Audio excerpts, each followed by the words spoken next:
Hello everyone and welcome back once again. सुबह से सभी को इंतजार था कि एसएससी सीजीएल का जो नोटिफिकेशन आना है 17th आज तारीख है, ठीक है, रात के 10 बज रहे हैं। और उम्मीद था कि आज ही आना था, बिकॉज वैसे तो पहले बोला गया था कि 10th सितंबर को नोटिफिकेशन आएगा। फिर 15th को बोला गया कि 17 सितंबर को नोटिफिकेशन आएगा। ठीक है, एग्जाम आपका कब होना है? इसका फर्स्ट स्टेज का आपका एग्जाम होना है दिसंबर में। ठीक है, दिसंबर 2022 में।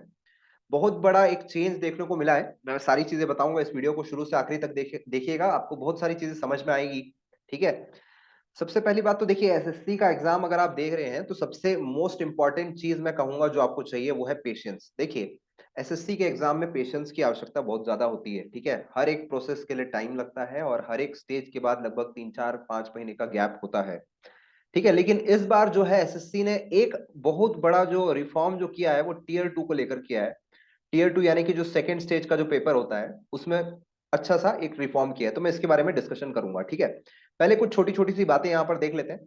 ठीक है, सबसे पहली बात देखिए, एसएससी का जो पेपर अभी तक होता था वो फर्स्ट स्टेज में, फिर सेकंड स्टेज में, फिर third stage and fourth stage, ऐसे 4 स्टेजेस में होता था। अभी देखिए यहाँ क्या दिया है। सबसे पहले dates of submission of online application, ये 17 सितंबर यानी आज से स्टार्ट हुआ है। 8 अक्टूबर तक ये ओपन रहेगा। लास्ट डेट फॉर रिसिप्ट जो है वो 8 अक्टूबर को किया गया है। ठीक है, last time for generation of online challan भी, ऑफलाइन चलान भी आपको दिया हुआ है कि यहाँ पर 8 अक्टूबर तक है। ठीक है, last day for making online fees, उसके लिए एक दिन एक्स्ट्रा आपको दिया है।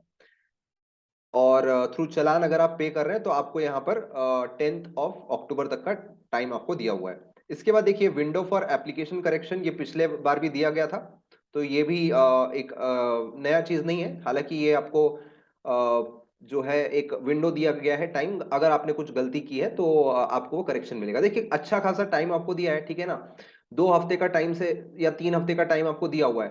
तो आप बहुत ही केयरफुली फिल करिए ताकि आपको इसकी नौबत ना आए कि आपको 12 और 13 अक्टूबर को एक बार फिर से लॉग इन करके करेक्शन करने की जरूरत पड़ी। तो अच्छा खासा टाइम है, 3 4 बार अच्छे से रिवाइज करके सारी चीजें देखना।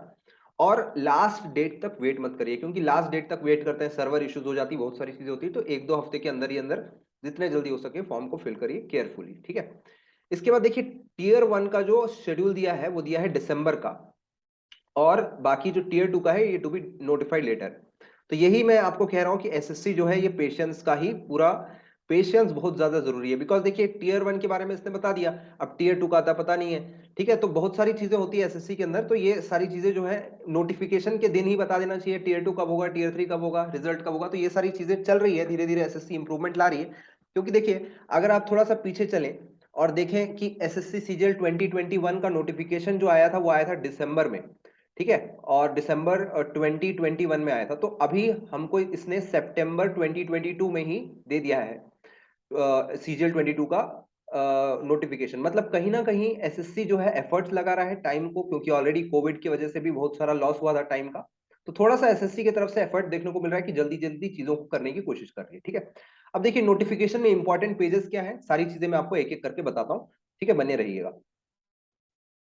सबसे पहली बात जो आपको समझना है, यहाँ पर इतने सारे अलग अलग लेवल्स ऑफ के पोस्ट के लिए आप यहाँ पर एग्जाम देते हैं। ये पहले की जो 2 पोस्ट हैं इसके लिए आपका एलिजिबिलिटी क्राइटेरिया अलग होता है, और इसमें आपको पेपर 3 एंड पेपर 4 जो होता है खासतौर से ये आपको देना होता है। इसमें पेपर 4 क्या है, वो टीयर 2 का एक पेपर होता है, इसके बारे में मैं आपको थोड़ी देर में बताऊंगा। बाकी जितने भी मेन पोस्ट होते हैं वो पेपर 1 फॉर टीयर 2 जो होता है वो कंपलसरी होता है इसमें। और ये यहाँ से आपको जो दिख रहा है, ये 4600 ग्रेड पे के पोजीशन है, ये आप लोग देख सकते हैं कि आप जब एसएससी क्लियर करते हैं तो ये सारे पोस्ट में आपका सिलेक्शन होता है। यहाँ से जो है आपका लेवल पे लेवल 6 है, थोड़ा सा नीचे का लो पे लेवल होता है। ये आपका पे लेवल 7 है। ठीक है, इसका 4600 जीपी होता है पेमेंट, और यहाँ पर आपका 2800 होता है जीपी। ठीक है, तो ये सारी चीजें जो है इसके ऊपर अगर आप चाहते हैं कि मैं वीडियो बनाऊं तो कमेंट सेक्शन में कमेंट करिएगा, मैं उसके ऊपर भी डिटेल वीडियो बना दूंगा। और इसके अलावा कुछ और पोस्ट हैं जो कि इससे भी लोअर ग्रेड पेपर है, जो कि यहाँ पर आप देख सकते हैं। ठीक है, अकाउंटेंट, ऑडिटर, और अलग अलग पोस्ट है जो कि और थोड़े नीचे लेवल पे है। पोस्टल असिस्टेंट भी और थोड़े नीचे लेवल पे, इसके लेवल 4 तक के आपका यहाँ पर गया हुआ है। ठीक है, तो ये तो हो गए अलग अलग डिफरेंट पोस्ट। इसमें से अगर देखा जाए तो सबसे ज्यादा जो ड्रीम जॉब्स होते हैं वो यहीं से ही निकलते हैं। ठीक है, कई लोगों को यहाँ पर सीबीआईसी सीबीडीटी का ड्रीम जॉब होता है, कई लोग जो है सीएसएस में जाना चाहते हैं। ठीक है, आईबी का कई लोग रखते हैं ड्रीम जॉब। तो ये सारी चीजें जो है इसमें कंपटीशन का लेवल भी काफी हाई होता है। ठीक है, चलिए ये तो हो गई वो पोजीशंस, और काफी पावरफुल पोजीशंस होता है। सबसे ज्यादा पावरफुल पोजीशन माना जाता है ईडी, एनफोर्समेंट डायरेक्टरेट में अगर आप होते हैं तो ये सबसे ज्यादा पावरफुल पोजीशन माना जाता है। फिर सीबीआई, ठीक है, और फिर इनकम टैक्स इंस्पेक्टर, ये भी कई लोगों का ड्रीम जॉब होता है। तो ये सारे पोस्ट वो हैं जिसमें आप सिलेक्ट होते हैं। चलिए इसके बाद थोड़ा सा और आगे बढ़ते हैं, देखते हैं आगे क्या दिया है नोटिफिकेशन में। ये पेज नंबर 2 में आपको ये सारी डिटेल मिल जाएगी। ठीक है, जो इम्पोर्टेंट चीज दिया हुआ है वो ये है कि the commission will make final allotment based on merit come preference of post basis. मतलब देखिए आपका रैंक वाइज सारी चीजें दे दी जाती है। फिर आपका जो टीयर 4 होता है ना, टीयर 4, टीयर 3 में आपका रिटर्न पेपर होता है। टीयर 2 में जो है इसमें मॉडिफिकेशन किया गया है। टीयर 1 जो है ये आपका दिसंबर में होना है। अभी टीयर 4 में जो है ये आपका डॉक्यूमेंट वेरिफिकेशन और पोस्ट प्रेफरेंस फॉर्म होता है। ये आपका मेरिट कम बेसिस पे होता है, मतलब कि जैसे रैंक 1, रैंक 2, रैंक 3 इस तरीके से आपको जमा दिया जाएगा। अब फर्स्ट रैंकर जो भी पोस्ट चाहेगा उसको मिल जाएगा। फिर सेकंड रैंकर वही पोस्ट ऑप्ट कर पाएगा जो कि उसके ऊपर क्लोज नहीं हुए हैं। ठीक है, तो ये आपके मेरिट कम बेसिस पे होता है सारी चीजें। ठीक है, तो ये यहाँ पर आपको दिया हुआ है पेज नंबर 3 में। थोड़ा सा और आगे बढ़ते हैं, यहाँ पर आपको वैकेंसी के बारे में क्या दिया है। ठीक है, tentative vacancy there is approximately 20,000 vacancy. बहुत ही बड़ा यहाँ पर आपको एक फायदा मिल रहा है। यहाँ पर वैकेंसी जो है 20,000 है, तो कंपटीशन का लेवल थोड़ा सा नीचे गिरेगा, क्योंकि पिछले 10 साल से आप लोग देखेंगे तो आपके जो वैकेंसी का ट्रेंड है वो बहुत नीचे गया है। ये अचानक से जो 20,000 की जो वैकेंसी आई है ये एक बहुत बड़ा प्लस है। ठीक है, जितने भी एस्पायरेंट्स इतने सालों से प्रिपरेशन कर रहे हैं, आप लोग के लिए एक उम्मीद जागी होगी कि अब तो सिलेक्शन लेना थोड़ा सा आसान हो गया होगा। बट एक अनसर्टिनिटी ये भी है कि टीयर 2 का पेपर कैसा आएगा, इसके ऊपर थोड़ा सा अनसर्टिनिटी है। ठीक है, चलिए आगे बढ़ते हैं। ये वैकेंसी के बारे में यहाँ पर दिया है। इसके बाद आपकी एलिजिबिलिटी क्राइटेरिया में यहाँ पर कुछ चीजें दी है कि आपको सिटीजन ऑफ इंडिया होना जरूरी है। बाकी चीजें यहाँ पर दी हुई है, इसको आप रीड कर सकते हैं। टेलीग्राम चैनल पे मैं आपको शेयर कर दूंगा। टेलीग्राम ग्रुप में भी ग्रुप डिस्कशन जो है उसको भी आप ज्वाइन कर लीजिए, डिस्क्रिप्शन बॉक्स में दिया है। वहां पर भी अगर आप मुझसे कुछ क्वेश्चन पूछना चाहते हैं या स्पेसिफिकली कोई और बात जिस पे आप मुझसे बात करना चाहते हैं तो आप पूछ सकते हैं। एज लिमिट के बारे में यहाँ दिया हुआ है। ठीक है, अगर आप जनरल कैटेगरी से बिलोंग करते हैं तो इसके पहले आप बॉर्न नहीं हुए होने चाहिए, इसके बाद आपका जन्म नहीं होना चाहिए। ठीक है, और यहाँ पर आपका एज लिमिट, ये सारे उन पोस्ट के लिए जिसमें 18 से 27 वर्ष दिया था पेज नंबर 2 में। 20 से 30 वर्ष जो होते हैं ये आपके 4600 जीपी वाले, यानी जितने भी इंस्पेक्टर पोस्ट होते हैं उसमें 20 to 30 ईयर्स तक का एज लिमिट होता है। एक पोस्ट है जूनियर स्टैटिस्टिकल ऑफिसर का। ये जूनियर स्टैटिस्टिकल ऑफिसर में 32 ईयर्स तक एज लिमिट होता है। ठीक है, तो उसके बारे में भी मैं आपको बताऊंगा कि जूनियर स्टैटिस्टिकल ऑफिसर में अलग से क्या आपका पेपर होता है जो कि टीयर 2 में होता है। साथ में अगर आप लोग देखें यहाँ पर ये आपके अलग अलग रिजर्वेशन कैटेगरी में अलग अलग जो आपका एज लिमिट में रिलैक्सेशन है वो यहाँ पर दिया हुआ है। जैसे SC ST से आप बिलोंग करते हैं तो 5 ईयर्स का रिलैक्सेशन है, ओबीसी का आपका 3 ईयर्स का। ठीक है, तो ये सारी चीजें एक बार आप गो थ्रू कर लीजिएगा। इसके बाद आगे बढ़ते हैं। तो अगर आप सेंट्रल गवर्नमेंट जॉब में पहले से हैं तो यहाँ पर आपको अप टू 40 ईयर्स थोड़ा सा और रिलैक्सेशन यहाँ पे दिया हुआ है। ठीक है, इसके बारे में भी आप लोग एक बार डिस्कस कर सकते हैं। ठीक है, इसके बाद जो इंपॉर्टेंट पेज आपको देखना है, ठीक है, ये तो एक्स सर्विसमैन वाले पोस्ट, मतलब जो भी एक्स सर्विसमैन है उनके बारे में यहाँ पर इंफॉर्मेशन दी है कि आप लोग को क्या यहाँ पर रिलैक्सेशंस है। ठीक है, इसके बाद आगे बढ़ेंगे तो इसके बाद जो इंपॉर्टेंट मोस्ट इंपॉर्टेंट जो है वो यहाँ पर आपके एजुकेशनल क्वालिफिकेशंस, जैसे कि मैंने आपको बताया असिस्टेंट ऑडिट ऑफिसर और असिस्टेंट अकाउंट ऑफिसर जो कि पहले के 2 पोस्ट दिए थे स्टार्टिंग में जो हमने डिस्कस किया। इसमें एजुकेशनल क्वालिफिकेशन जो है bachelor degree from a recognised institution, chartered accountant होना चाहिए और कॉस्ट मैनेजमेंट अकाउंटमेंट CS। ठीक है, मास्टर्स इन कॉमर्स या मास्टर्स इन बिजनेस इकोनॉमिक्स। तो यहाँ पर बीकॉम वाले जो होते हैं यानी कि जो कॉमर्स फील्ड लेकर जो पढ़ाई करते हैं वही लोग इसमें एलिजिबल होते हैं। ठीक है, सेकेंड जो पोस्ट है आपका जूनियर स्टैटिस्टिकल ऑफिसर का, इसमें आपका एक एक्स्ट्रा एडिशनल जो दिया जाता है कि आप 60% मार्क्स इन मैथमेटिक्स, तो इसमें काफी लोग एलिजिबल हो जाते हैं इसमें। ठीक है, और इसके लिए एक एक्स्ट्रा पेपर भी आपको देना पड़ता है, उसके बारे में मैं बताऊंगा। और बाकी जितने भी पोस्ट है उसमें आपका bachelor degree from a recognised university और इक्विवेलेंट आपको यहाँ पर दिया हुआ है। ठीक है, उसके बाद दूसरी बात एक और है, candidate who have appeared for their final graduation can also apply, however there must be essential qualification before the cut off date, that is this. तो जो आपका फाइनल डेट डिसाइड किया गया है ठीक है, आपका जो फाइनल डेट डिसाइड किया गया है कि जिस दिन आपका फॉर्म सबमिट होना है उसके पहले आपके एसेंशियल क्वालिफिकेशंस हो जाने चाहिए।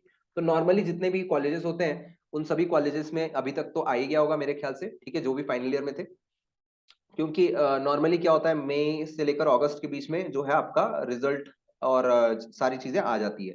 ठीक है, तो इसमें मेरे ख्याल से जिन्होंने फाइनल ईयर पास आउट किया था 2022 में उनको कोई दिक्कत तो नहीं होगी। ठीक है, चलिए ये तो हो गया एजुकेशनल क्वालिफिकेशन की बात। अगर अप्लाई कैसे करना है इसके बारे में अगर हम डिस्कस करें तो यहाँ पर आपको इस वेबसाइट में जाना है ssc.nic.in, यहाँ पे आपको रजिस्टर करना होगा। रजिस्टर करने के बाद उसी में आपको फॉर्म फिलअप करना होगा। ठीक है, अब यहाँ पर कुछ और डिटेल्स यहाँ पे दी हुई है फोटोग्राफ्स वगैरह के बारे में, इसको थोड़ा अच्छे से देख लेना 20, क्योंकि इसी में कई बार जो होता है आखिरी दिन तक जो बच्चे रुके रहते हैं इसमें काफी दिक्कत होती है कि आपका फोटोग्राफ जो है वो इस साइज में नहीं आ रहा है। ठीक है, और प्रॉपर फोटोग्राफ के बारे में भी यहाँ पर दिया हुआ है, जो आप एनेक्सर 5 में अगर आप जाएंगे तो उसके बारे में आपको डिटेल दिया हुआ है। ठीक है, मैं एक बार आपको यहाँ पर अभी दिखा देता हूँ। पेज नंबर 51 में यहाँ पर दिया हुआ है एनेक्सर 5, तो इस तरीके का आपको यहाँ पर फोटो लगाना है।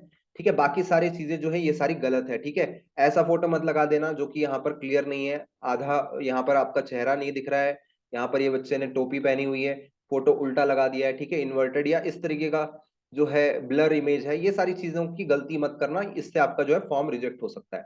चलिए वापस चलते हैं उसी पेज में जहां पर हम डिस्कस कर रहे थे। चलिए इसके बाद और क्या क्या चीजों का ध्यान देना है। एप्लीकेशन फी जो है वो आपको यहाँ पर दिया हुआ है, 100 रुपीज का एप्लीकेशन फी है वुमेन कैंडिडेट्स के लिए, और बाकी यहाँ पर जो SC ST PWD BD इन सारी जो कैटेगरीज है इनमें जो है आपका एग्जेम्प्टेड फ्रॉम द फीस है। तो 100 रुपीज का एक मामूली सा चार्ज आपको यहाँ पर देना है, बहुत ही कम है। ठीक है, नॉमिनल सा चार्ज है। इसके बाद ये कैसे पे कर सकते हैं ये सारी चीजें दी हुई है। ठीक है, window application for form correction इसके बारे में पहले भी दिया हुआ था। अब इसमें ये भी है कि यहाँ पर क्या क्या चीजें आप अलाउड है रीसबमिट करने के लिए या मॉडिफाई करने के लिए। और एक चीज का आप ध्यान रखना कि the commission will levy a uniform charge of 200 for making corrections and resubmission of modifications of application first time and 500 for making corrections and resubmitting. यानी कि अगर आप एक बार करेक्शन करते हैं तो 200 रुपए का चार्ज, अगर फिर से आप करेक्शन करते हैं तो 500 रुपए का चार्ज भी आपको यहाँ पर लग सकता है। ठीक है, चलिए इसके बाद हम आते हैं सेंटर्स ऑफ एग्जामिनेशन। ये तो यहाँ पर बहुत सारे सेंटर्स हैं, इसको आप गो थ्रू कर सकते हैं पेज नंबर 15 से।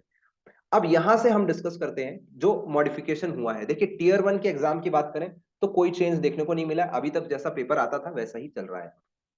और कुछ दिनों में जो सीईटी आने वाला है, सीईटी के बारे में भी जो खबर अभी तक मिली है उसमें भी यही पैटर्न ही फॉलो होगा। तो अगर आप एसएससी का प्रिपरेशन कर रहे हैं तो आपको घबराने की बात नहीं है। हालांकि अगर आप बैंकिंग स्पेसिफिक प्रिपरेशन अभी तक कर रहे थे तो आपको थोड़ा सा मॉडिफाई करना होगा अपने को एसएससी की तरफ, बिकॉज सीईटी में मोस्टली यही सिलेबस फॉलो होगा। हालांकि इतना हार्ड एंड फास्ट या इंस्ट्रक्शंस नहीं दिया गया है, बट सिलेबस में यही सारे टॉपिक्स उसमें दिए हुए थे। तो फर्स्ट स्टेज यानी कि जो टीयर 1 होता है इसमें कोई मॉडिफिकेशन देखने को नहीं मिली। अब चलते हैं भाई टीयर 2 एग्जाम में। टीयर 2 में क्या दिया हुआ है इसको थोड़ा सा गहराई से समझते हैं बात को कि क्या करना है यहाँ पर। पेपर 1 में दिया हुआ है सेक्शन 1। सेक्शन 1 में देखिए यहाँ पर सबसे पहली बात पेपर 1 है, पेपर 1 में सेक्शन 1 और सेक्शन 2 दो सेक्शन दिए हुए हैं। सेक्शन 1 में क्या है, तो सेक्शन 1 में है भाई मैथमेटिक्स, ठीक, और इसके साथ आपको दूसरा जो सब्जेक्ट दिया हुआ है वो है रीजनिंग, मॉड्यूल 1 मॉड्यूल 2। ठीक है, और ओके सेशन 1 है ये, पेपर 1 में सेशन 1 में सेक्शन 1 है और सेक्शन 2 है, तो थोड़ा सा यहाँ पर आपको कॉशियस रहना होगा। सेक्शन 1 में आपको मैथमेटिक्स एबिलिटी और रीजनिंग, जो कि अभी तक के केवल मैथ्स के 100 क्वेश्चंस आते थे, इसमें शेयर कर दिया गया है बिटवीन मैथ्स एंड रीजनिंग। तो 30-30 यानी 60 क्वेश्चन है, ईच क्वेश्चन जो है 3 मार्क्स का है, तो मल्टीप्लाई कर लोगे तो कितना आ गया 180 मार्क्स है। इसके लिए आपको कितना टाइम दिया है, 1 आवर फॉर ईच सेक्शन, मतलब कि 1 घंटे में आपको ये पूरा पेपर सॉल्व करना है। ठीक, सेक्शन 2 के बारे में दिया हुआ है मैथ, इंग्लिश लैंग्वेज और जनरल अवेयरनेस। देखिए जीके को आपको बस टीयर 1 में पढ़ना पड़ता था, लेकिन यहां पर अब जीके जो है आपका टीयर 2 में भी आ रहा है। 45 क्वेश्चंस आपको मिलेंगे इंग्लिश के, 25 क्वेश्चंस आपको मिलेंगे जीके के। दोनों कंबाइन करोगे तो 70 क्वेश्चन हो गए, तो 70 इंटू 3 यानी 210। मतलब जो 400 मार्क्स का पेपर होता था वो अब अगर आप देखोगे तो 180 प्लस 210 मतलब 390 का पेपर हो गया, मतलब 10 मार्क्स का डिफरेंस यहाँ पे आपको देखने को मिला है। ठीक है, खैर ये तो हो गया सेक्शन 1 की बात। तो अभी तक जो पेपर होता था वो कुछ इस तरीके से दिखाता था, पेपर 1, ठीक है, पेपर 2 ये होता था टीयर 1 टीयर 2 में, जिसमें कि इसको ये कहलाता था आपका मैथ्स और ये कहलाता था आपका इंग्लिश। तो मैथ्स और इंग्लिश में पकड़ होना बहुत जरूरी था एसएससी सीजीएल के एग्जाम को क्लियर करने के लिए। लेकिन यहां से अगर मैं कहूं तो रीजनिंग में आपका पकड़ होना चाहिए, जनरल अवेयरनेस में भी आपका पकड़ अच्छा खासा होना चाहिए, क्योंकि अगर टीयर 2 में भी इसका वेटेज आ रहा है तो अब आप जीके को ऊपर ऊपर से नहीं पढ़ सकते। अगर आप जीके को ऊपर ऊपर से पढ़ के बाकी 3 सब्जेक्ट का अच्छे से प्रिपरेशन करके अभी तक एसएससी सीजीएल का तैयारी कर रहे थे, तो मैं कहूंगा कि ल्यूसेंट की बुक में अच्छे से आप प्रिपरेशन करना चालू कर लीजिए, क्योंकि 25 मार्क्स काफी मायने रखती है। साथ में रीजनिंग जो है वो एसएससी में अभी तक तो इजी देखने को मिला था, बट अगर ये मेंस में आ रहा है तो हो सकता है यहाँ पर रीजनिंग का डिफिकल्टी लेवल भी बढ़ाएगा। ठीक है, तो ये हो गई आपके पेपर 1 की बात, जो कि पहले पेपर 1 इसे कहा जाता था और पेपर 2 जो है इसे कहा जाता था। तो ये आपके सेक्शन 1 सेक्शन 2 इस तरीके से डिवाइड करके पेपर 1 को किया गया है। और यहाँ पर ये दिया गया है कि 1 आवर फॉर ईच सेक्शन, मतलब 1 घंटा आपको इसके लिए मिलेगा, 1 घंटा आपको इसके लिए मिलेगा, मतलब काफी कम समय, 1 मिनट से के आसपास आपको समय मिल रहा है एक एक सवाल के लिए। अब इसके बाद दिया हुआ सेशन टू क्या है? Data entry and module test 1, data entry task, जो कि आपको 15 मिनट इसके लिए दिया जाएगा। ठीक है, ईच मॉड्यूल के लिए। अच्छा, इसमें आपका क्या है, ये आपका सेक्शन 3 भी यहाँ पर दिया हुआ है। पेपर 1 में आपका एक सेक्शन 3 दिया हुआ है, जो कि 15 मिनट फॉर ईच मॉड्यूल दिया है। मॉड्यूल 1 जो है, मॉड्यूल 1 में आपको क्या करना है, 20 क्वेश्चन दिए जाएंगे, जो कि 30, ओके, मतलब 20 क्वेश्चन है। और इसमें आपको लगभग 3 मार्क्स दिया हुआ, मतलब 60 मार्क्स, और यहाँ पे आपको एक्स्ट्रा दिया हुआ है। मतलब देखिए, पहले आपके 390 मार्क्स वहां से मिल रहे थे, उसमें और 60 मार्क्स जोड़ लीजिए, बिकॉज यहाँ पर सेक्शन 3 भी एक दे दिया गया है। ठीक है, जो कि पेपर 1 में। इसके बाद आपका आएगा सेशन 2। सेशन 1 में जो था ये सारी चीजें थी, सेक्शन 1 सेक्शन 2 सेक्शन 3। और सेशन 2 में एक और यहाँ पर इन्होंने गलती ये कर दिया कि यहाँ पर भी इन्होंने सेक्शन 3 डाल दिया, यहाँ भी सेक्शन 3 डाल दिया, तो शायद ये थोड़ा सा कंफ्यूजन हो सकता है। ठीक है, और ये आपका डेटा एंट्री टेस्ट है। देखिए, ये आपका टीयर 4 में होता था अभी तक, बट इन्होंने अभी से ही यहीं से ही आपका डेटा एंट्री टेस्ट करा दिया। और यहाँ 15 मिनट्स फॉर ईच मॉड्यूल दिया, मतलब 15 मिनट के लिए आपको ये कंप्यूटर नॉलेज टेस्ट होगा, और डेटा एंट्री के लिए आपको 15 मिनट दिया जाएगा। ठीक है, तो ये आपका टोटल टाइम है। तो देखिए, 2 आवर्स एंड 15 मिनट्स की हम लोग बात कर रहे हैं यहाँ पर, तो 2 आवर्स में क्या किया है, मॉड्यूल 1 में आपको 1 आवर मिल गया, मॉड्यूल 2 में आपको 1 आवर मिल गया, मॉड्यूल, ये जो सेक्शन 3 है, ये सेक्शन 3 का आपको 15 मिनट्स मिल गया। और लास्ट में जो है आपका यहाँ पर एक और जो सेक्शन मिल रहा है, जो कि यहाँ सेक्शन 3 है। ठीक है, ये मॉड्यूल 2 आपका है, ये आपका मॉड्यूल 1 है। ठीक है, तो मॉड्यूल 1 का आपको, जो कि सेक्शन 3 यहाँ पर लिखा हुआ है, वो 15 मिनट्स का, मॉड्यूल 2 जो है, जो कि टाइपिंग टेस्ट है, इसका भी 15 मिनट्स का। ये अभी तक के जो होता था, ये आपके टीयर 4 में होता था, जो कि टाइपिंग टेस्ट है, लेकिन इसको उन्होंने पेपर 1 में ही इंक्लूड कर दिया है। तो कुल मिला के आपको 2 घंटे और 30 मिनट का समय यहाँ पर देना होगा, क्योंकि 2 घंटे और 15 मिनट तो यही हो गए, और 15 मिनट ये, तो 2.5 घंटे का समय आपका पेपर 1 में जाएगा। पेपर 2 जो है, ये स्टैटिस्टिक्स का पेपर है, इसमें कोई चेंज नहीं देखने को मिला है। जो पहले आपका पेपर 3 हुआ करता था, जो कि आपका स्टैटिस्टिक्स का पेपर होता था, जो कि मैंने आपको बताया, जूनियर स्टैटिस्टिकल ऑफिसर 32 ईयर्स तक जिसका एज लिमिट है जनरल कैटेगरी का, उसके लिए आपको पेपर 2 देना होता है। इसके अलावा अगर हम लोग बात करें पेपर 4 जो है आपका असिस्टेंट सेक्शन ऑफिसर, जो असिस्टेंट ऑडिट ऑफिसर का जो पोस्ट मैंने आपको बताया था, फाइनेंस का नॉलेज होना चाहिए, तो इसमें आपके ये पेपर 4 जो है, वो अभी आपका पेपर 3 बन गया है, पहले वो जो पेपर 4 होता था। ठीक है, तो इसमें आप देखिए, tier 2 will include conducting paper in separate shifts and separate days. तो ये पेपर 1 जो होता था नॉर्मली, ये डे 1 में होता है, और अगर नॉर्मलाइजेशन इनको नहीं करना है, जैसे पिछले साल भी एक ही शिफ्ट में पूरा पेपर हुआ था, तो इस बार भी हो सकता है एक ही दिन में पूरे शिफ्ट हो जाए। हालांकि 20,000 वैकेंसी है, तो एक और बड़ा चैलेंज रहेगा यहाँ पर। ठीक है, ज्यादा लोगों को बुलाया जाएगा। और पेपर 2 और पेपर 3 हो सकता है ये सेकेंड डे में अलग अलग शिफ्ट पे हो। ठीक है, तो ये सारी चीजें यहाँ पर दी हुई है। Paper 1 is compulsory for all post, तो किसी भी पोस्ट के लिए आप अप्लाई कर रहे हैं आपको देना होगा। पेपर 2 जैसे मैंने बताया, जूनियर स्टैटिस्टिकल ऑफिसर के लिए। और पेपर 4 जो होता है, ये आपका फॉर योर, पेपर 3 जो होता है, ये आपका असिस्टेंट ऑडिट ऑफिसर के लिए होता है, जैसे कि मैंने आपको अभी अभी बताया। ठीक है, चलिए, ये तो हो गई कुछ इंफॉर्मेशन जो कि नोटिफिकेशन में दिया हुआ है। के बाद अगर आप देखेंगे तो यहाँ पर दिया हुआ है मॉड्यूल 1 मैथमेटिक्स एबिलिटी, ये तो हमने डिस्कस कर ही लिया था। ठीक है, और सेक्शन 3 में आपका मॉड्यूल 1 मॉड्यूल 2 है, जो कि आपका यहाँ पर computer knowledge data entry skills test है। ठीक है, अब देखिए इसमें क्या दिया हुआ है, it is mandatory for candidates to qualify all the sections of paper 1। Paper 1 के सारे सेक्शन को क्वालिफाई करना जरूरी है। ठीक है, टीयर 2 जो है आपका paper 1 paper 2 paper 3 will consist of objective multiple choice paper and module, except for module 2 in section 3, module 2 section 3। ठीक है, सेक्शन 3 जो है ये आपका पेपर पेन, मतलब कि इसमें ऑब्जेक्टिव नहीं है, ये आपका टाइपिंग टेस्ट है। ये टाइपिंग टेस्ट पहले टीयर 4 में होता था। ठीक है। तो और भी यहाँ पर कुछ इंफॉर्मेशन दिया, इसको आप गो थ्रू कर सकते हैं। जैसे कि फॉर एग्जांपल कुछ पोस्ट यहाँ पे दिया है, module 1 section 3 paper 1 computer knowledge testing is mandatory but qualifying in nature. मतलब जो कंप्यूटर नॉलेज वाला है ये आपका क्वालिफाइंग है, ठीक है, मतलब इतना शायद डिफिकल्ट नहीं रहेगा। However while shortlisting candidates for computer proficiency is prescribed that is a assistant section officer CSS MEA AFHQ assistant in serious fraud investigation SFIO under the ministry of corporate affairs GSI, ठीक है, ministry of mines. ये सारे post के लिए आपको दिया हुआ है कि आपका higher qualification standards will be set in comparison to other post, ठीक है। तो यहाँ पर ये जो आपको सेक्शन दिया हुआ है computer testing is mandatory but qualifying in nature for ये सारी पोस्ट के लिए आपको यहाँ पर दिया हुआ है, ठीक है।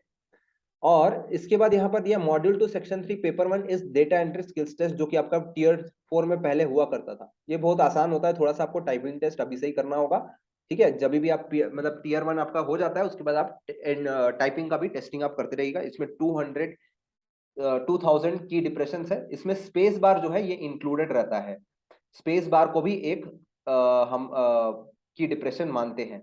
और ये अभी ऑनलाइन हो चुका है, इसमें कोई भी पेपर आपको नहीं दिया जाता, पहले पेपर दिया जाता था। तो थोड़ा सा जो है इसमें एरर हो रहा है क्या वो आपको पता चल जाता है, ठीक है। अब इसके बाद और क्या चीजें हमको यहाँ पर ध्यान रखनी है कि while shortlisting the candidate for computer proficiency prescribed as mentioned in this or where DST is prescribed in tax assistant CBDT, तो इन सारी पोस्ट के लिए आपको मैंडेटरी है कि आप यहाँ पर कंप्यूटर प्रोफिशिएंसी टेस्ट को आप यहाँ पर क्लियर करें, ठीक है।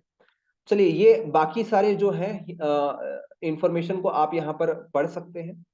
और आपको सबसे बड़ी बात यहाँ पर जो सिलेबस की हम बात करें तो सिलेबस में कुछ चेंज खासा देखने को नहीं मिला है, ठीक है। वही सिलेबस है पहले भी जो था सिलेबस। अगर आप रीजनिंग का भी देखेंगे तो भी वही सिलेबस आपको देखने को मिलेगा, कोई चेंज नहीं है। इवन इंग्लिश में भी वही सिलेबस है, बस ये क्वेश्चंस का नंबर ऑफ क्वेश्चंस जो है वो चेंज हो गया। और अगर आप कंप्यूटर प्रोफिशिएंसी में भी देखें तो काफी आसान सा, बहुत ज्यादा डेप्थ में आपको चीजें नहीं पूछी गई है। जैसे देखिए यहाँ पर सीपीयू इनपुट आउटपुट, बहुत ही सिंपल चीजें जो स्कूल में पढ़ाई जाती थी माइक्रोसॉफ्ट एक्सेल के बारे में, ठीक है। और working in internet in emails, basic networking and cyber security, ये सारी चीजें जो है आपको यहाँ पर पढ़नी है। स्टैटिस्टिक्स जो है ये आपका थोड़ा सा पेपर 2 के बारे में दिया हुआ है कि आपको यहाँ पर क्या देना है। तो आपको ये स्टैटिस्टिक्स के लिए जो जेएसओ के लिए पढ़ेंगे वो उसका सिलेबस आपको पेज 22 में मिलेगा, 23 में आपको असिस्टेंट ऑडिट ऑफिसर का पोस्ट का यहाँ पर मिल जाएगा, ठीक है। तो अब इस पीडीएफ को मैं शेयर कर दूंगा टेलीग्राम चैनल में। अभी तक आप टेलीग्राम चैनल में नहीं जुड़े तो जुड़ जाइए। और अगर मुझसे कुछ भी डाउट पूछना चाहते हैं कमेंट सेक्शन में कमेंट करिए, या फिर आप टेलीग्राम ग्रुप से भी मुझसे पूछ सकते हैं। चलिए, थैंक यू सो मच। इस वीडियो में इतना ही।